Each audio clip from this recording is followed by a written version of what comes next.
हर हर महादेव दोस्तों। जय माँ गायत्री। हमारे चैनल शिव गायत्री महातंत्र पर आप सभी दोस्तों का, आप सभी साधकों का एक बार फिर से हार्दिक स्वागत। भगवान विष्णुदेव का द्वादशाक्षर मंत्र। ओम नमो भगवते वासुदेवाय। भगवान विष्णु के इस मंत्र को विष्णु द्वादशाक्षर मंत्र कहा जाता है। यह मंत्र समस्त वैष्णवों हेतु एक वरदान है जो कि बहुत ही शीघ्र प्रभावशाली है। इस मंत्र की महिमा बताते हुए सूत जी यह कहते हैं कि यदि मनुष्य सत्कर्म करते हुए सोते जागते चलते बैठते इस मंत्र का जप करता है तो वह समस्त पापों से मुक्त हो जाता है और अंत में सद्गति को प्राप्त करता है। यह मनुष्य धन धान्य सुख संपत्ति भू वाहन आरोग्यता वैभव कृति मान सम्मान यश और परम गति को प्राप्त अवश्य करता है। इस मंत्र के जप से स्वतः ही माँ लक्ष्मी की कृपा की प्राप्ति होती है और साथ ही दरिद्रता, जिसे अलक्ष्मी भी कहा गया है, वह स्वतः ही उस व्यक्ति के घर आंगन से भाग जाती है और सदा दूर रहती है। यह विष्णु द्वादशाक्षर मंत्र ही है जिससे समस्त वैष्णवों ने भगवान विष्णुदेव के दुर्लभ दर्शन भी प्राप्त किए। तो इस मंत्र की महिमा पर आधारित एक कथा आती है। कथा यह है कि प्राचीन काल की बात है। एक गांव के अंदर एक ब्राह्मण रहता था। उसका कोई भी पुत्र नहीं था, तो उस ब्राह्मण ने कठिन तपस्या की तो एक पुत्र की प्राप्ति हुई। उस पुत्र का नाम ऐतरेय रखा गया और जब वह बड़ा हुआ तो उसके पिता ने उसको वेद और शास्त्रों का ज्ञान देना चाहा, लेकिन ऐतरेय की बोलने की कला कुछ इस प्रकार थी कि वह बड़े बड़े और दुर्लभ मंत्र को, शब्दों को नहीं बोल पाता था। वह केवल एक ही मंत्र बोल पाता था। वह मंत्र था ओम नमो भगवते वासुदेवाय। उसके पिता उसे बहुत कुछ पढ़ाने का प्रयत्न करते, लेकिन वह बालक कुछ भी नहीं सीख पाया। अंततः उसके पिता निराश हो गए और उन्होंने एक दूसरी शादी की। उससे पुनः एक पुत्र की प्राप्ति हुई। उस पुत्र को वेदों का ज्ञान दिया और जब वह पुत्र बड़ा हुआ तो वह अपने पिता और माता के लिए बहुत सारा धन कमाकर लाने लगा। तो यह देखकर जो पुत्र था उसकी माता बहुत ही प्रसन्न रहती थी, जबकि ऐतरेय की माता अपने पुत्र को लेकर बड़ी चिंतित रहती थी। एक दिन ऐतरेय की माँ ने उसे कहा, बेटा, तुम्हारा भाई कितना धन कमा कर लाता है और तुम बिल्कुल भी धन नहीं कमाते हो, जिस कारण तुम्हारा भाई, तुम्हारे पिता और उनकी माता कितने अधिक सुखी रहते हैं और हमारा यह हाल है। मैं ही लगता है अभागी हूं। तो ऐसा सुनकर ऐतरेय को अपनी माता हेतु बड़ा ही खराब लगा और फिर उस बालक ने यह ठाना कि वह भगवान विष्णुदेव की, भगवान नारायण की उपासना करेगा। ऐसे दृढ़ संकल्प को लेकर ऐतरेय एक यज्ञ मंडल में पहुंचा, जहां बहुत सारे ऋषि महात्मा अपने यज्ञ को पूर्ण कर रहे थे। अचानक से ऐतरेय के वहां पहुंचने पर वे अपना मंत्र को भूल गए, जिसके कारण उनका जो अनुष्ठान था वह रुक गया।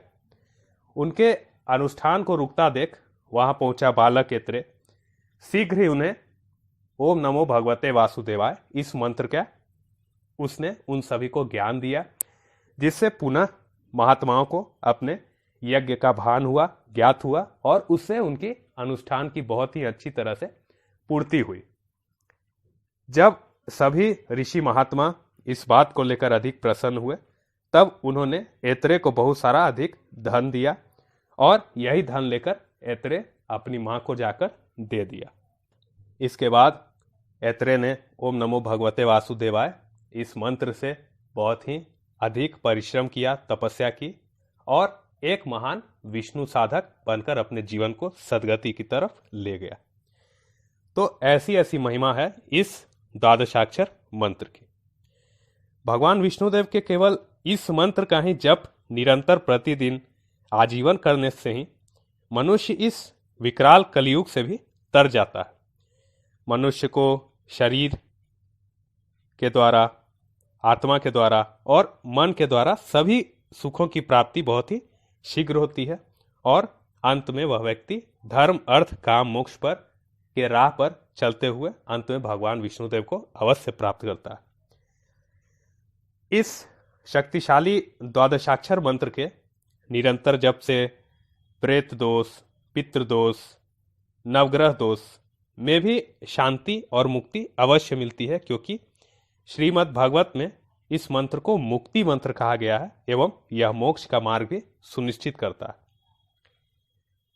दृढ़ संकल्प के साथ किए जाने पर इस मंत्र द्वारा हमारे सभी कामनाओं की पूर्ति अवश्य होती है, क्योंकि साक्षात विष्णुदेव हम पर प्रसन्न होकर हमारी सभी कामनाओं को पूर्ण करते हैं।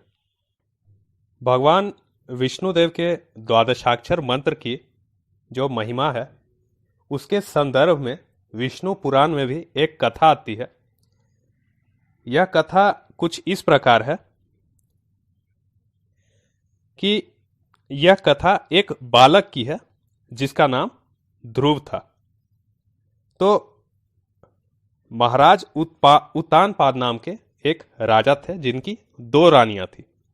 एक रानी का नाम सुनीति था जो बड़ी थी और दूसरी का नाम सुरुचि था जो कि छोटी थी। महाराज उत्तानपाद अपनी छोटी रानी से बहुत ही अधिक प्यार करते थे, जबकि उनकी बड़ी रानी उनके प्रेम से उपेक्षित ही रहती थी। इस कारण वह भगवान की भक्ति में निरंतर डूबी रहती। तो एक बार बड़ी रानी का जो पुत्र था, जो ध्रुव था, वह महाराज की गोद में बैठा हुआ था और यह बात उनकी छोटी रानी को पसंद नहीं आई।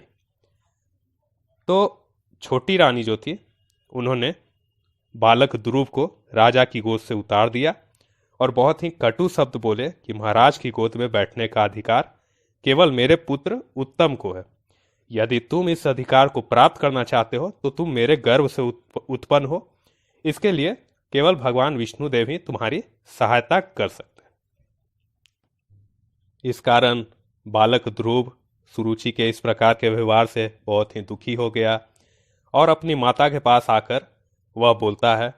तो माता कहती हैं कि सुरुचि ने ठीक ही कहा बेटा, तुम भगवान की आराधना करो और वे ही तुम्हें उससे भी ऊंचा पद दे सकते।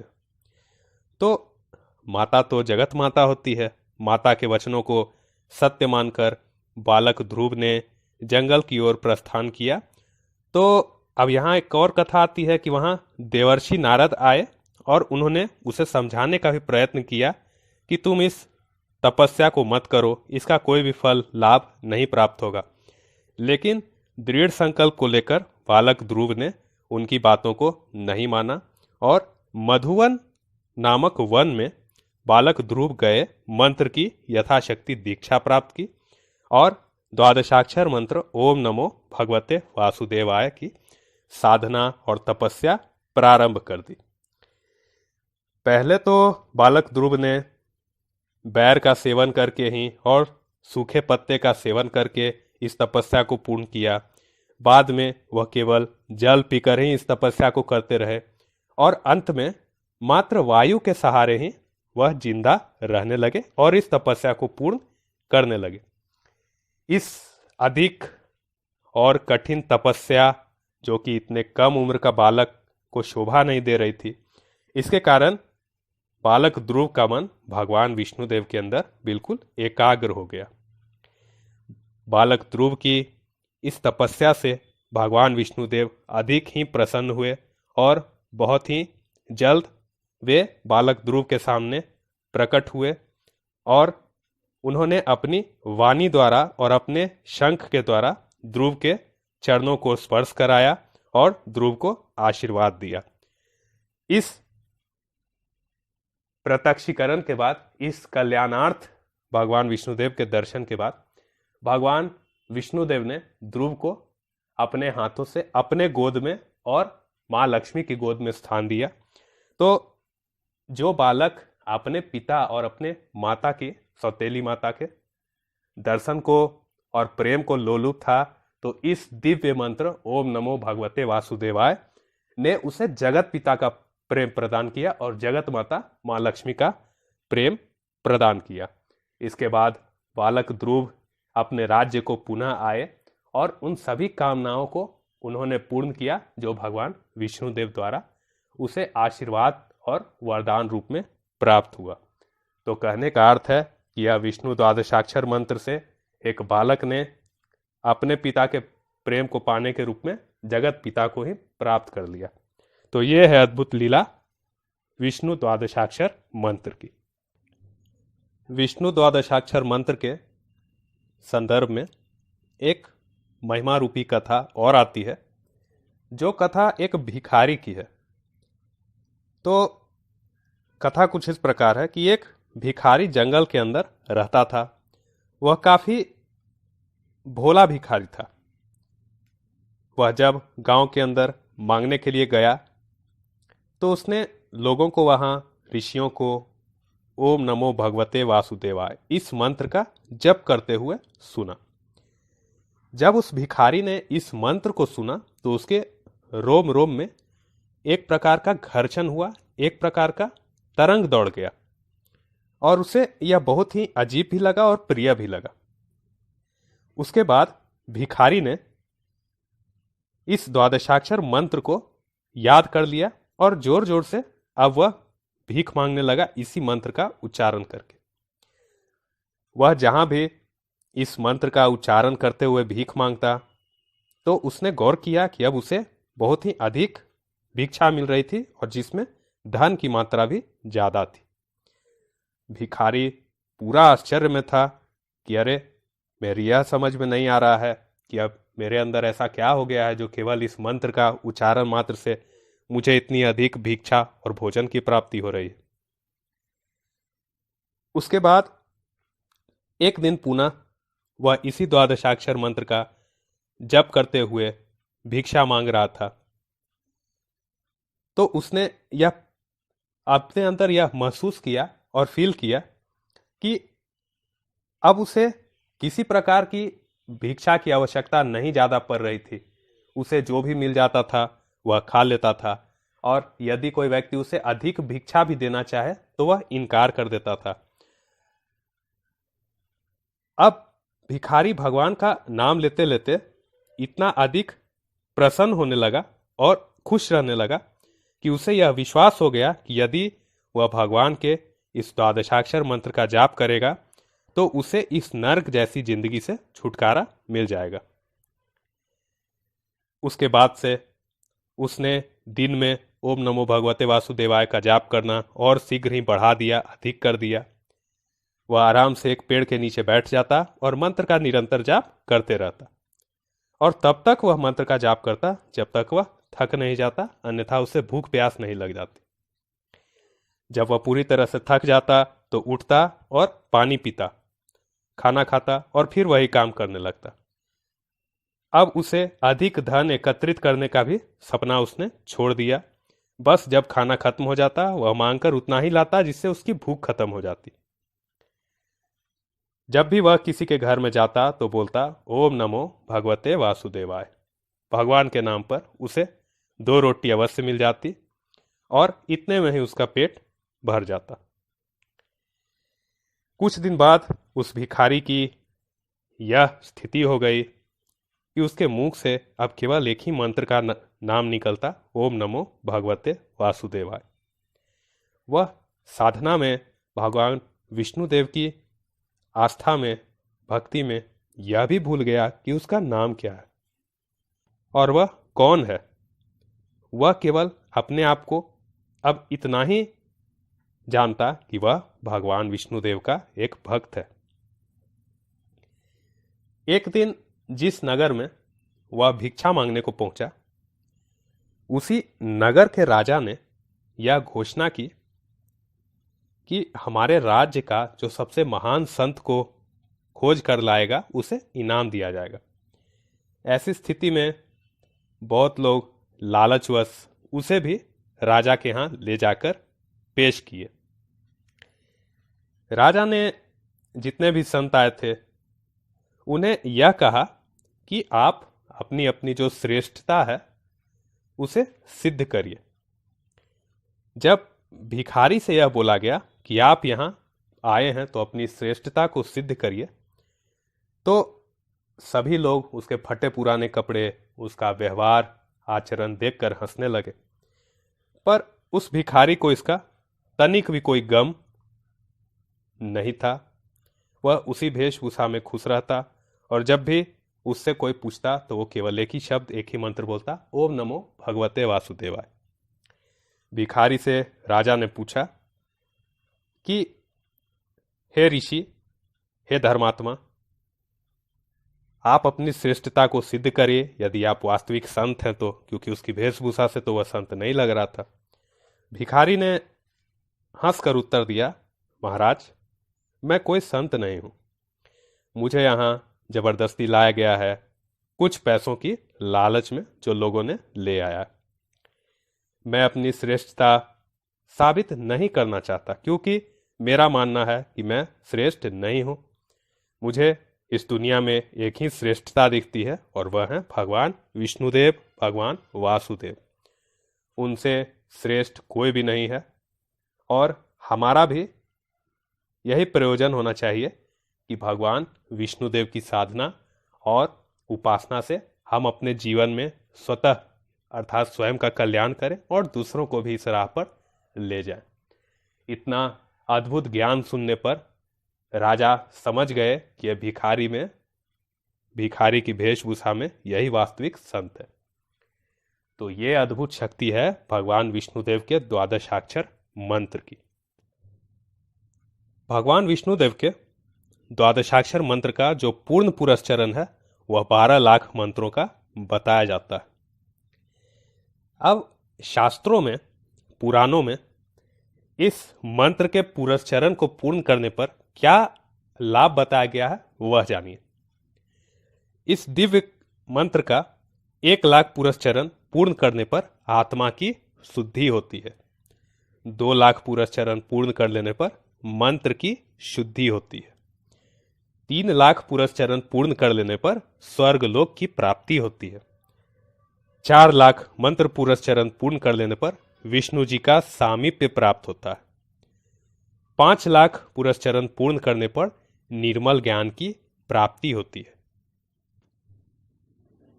6 लाख मंत्र पुरस्चरण पूर्ण कर लेने पर बुद्धि जो है वह भगवान विष्णुदेव में स्थिर हो जाती है। 7 लाख पुरस्चरण को पूर्ण कर लेने पर साधक भक्त भगवान विष्णुदेव के समान सारूप्य बन जाता है। 8 लाख मंत्र पुरस्चरण कर लेने पर व्यक्ति को निर्वाण की अर्थात परम शांति की प्राप्ति होती है। 9 लाख पुरस्चरण को पूर्ण करने पर व्यक्ति की समस्त कार्य सिद्धि और मनोरथों की पूर्ति होती है और 12 लाख मंत्रों को पूर्ण कर लेने पर व्यक्ति का कल्याण होता है, उसे मोक्ष की प्राप्ति होती है और सब स्वप्न के द्वारा, ध्यान के द्वारा या किसी भी माध्यम के द्वारा भगवान विष्णुदेव के दर्शन अवश्य प्राप्त होते हैं। लेकिन कलिकाल में, कलियुग में एक बात बताया गया है, शिव हैं भोले भंडारी और विष्णु की तपस्या सब पर भारी। शिव जी को भोला बताया गया है जो शीघ्र ही प्रसन्न हो जाते हैं, पर भगवान विष्णुदेव की जो तपस्या है वह बहुत ही कठिन होती है। फिर भी इस दिव्य द्वादशाक्षर मंत्र का कलयुग में 1 करोड़ पुरस्चरण पूर्ण कर लेने पर उस साधक को, उस भक्त को, उस व्यक्ति को साक्षात वैकुंठ की प्राप्ति होती है और साक्षात भगवान विष्णुदेव एवं मां लक्ष्मी के दर्शन प्राप्त होते हैं, जो कि स्थूल रूप के दर्शन होते हैं। ऐसा पावन महिमा इस मंत्र का है जो कि हमारे ऋषि मुनियों ने, हमारे सिद्धों ने इस अद्भुत ज्ञान को हमारे समक्ष छोड़ गए हैं वो, ताकि हमारा भी कल्याण हो पाए।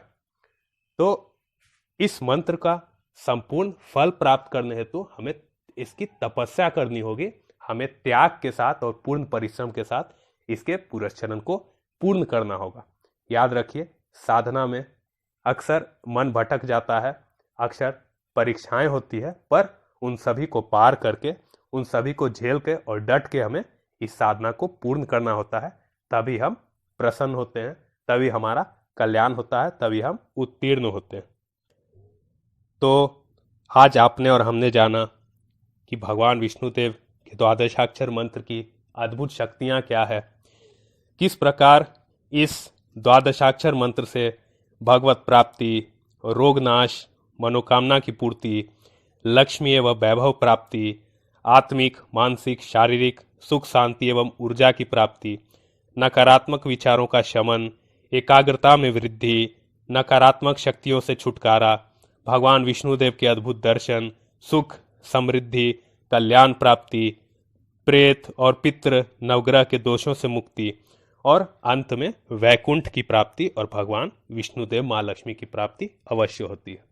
तो आशा है आपको भगवान विष्णुदेव के आप सभी भक्तों को मेरा एक शिव भक्त का यह अद्भुत वीडियो पसंद आया होगा, क्योंकि साधक जो होता है, भक्त जो होता है, वह कभी भी भगवान विष्णुदेव का भक्त हो तो कभी वह शिव भक्तों से ईर्ष्या नहीं करता। उसके लिए भगवान शिव भी समान है, भगवान विष्णु भी समान है, भगवान ब्रह्मदेव भी समान है और ईश्वर उसके लिए समान है। केवल उसके अंदर की भक्ति उस परम सत्ता को कभी शिव समान देखती है, कभी विष्णु समान देखती है, कभी ब्रह्मदेव समान देखती है, कभी गायत्री के सुमुख देखती है, कभी उसी परम सत्ता को दुर्गा के रूप में देखती है, कभी काली के रूप में देखती है। और सबसे महान वह साधक है जो परम सत्ता को अपने गुरु में देखता है। तो भगवान विष्णुदेव के इस द्वादशाक्षर मंत्र से अपने कल्याण के रास्ता पर आप आगे बढ़िए, ऐसी कामना है हम समस्त शिव गायत्री साधकों की। तब तक के लिए हर हर महादेव, जय मां गायत्री, जय जय गुरुदेव। हर हर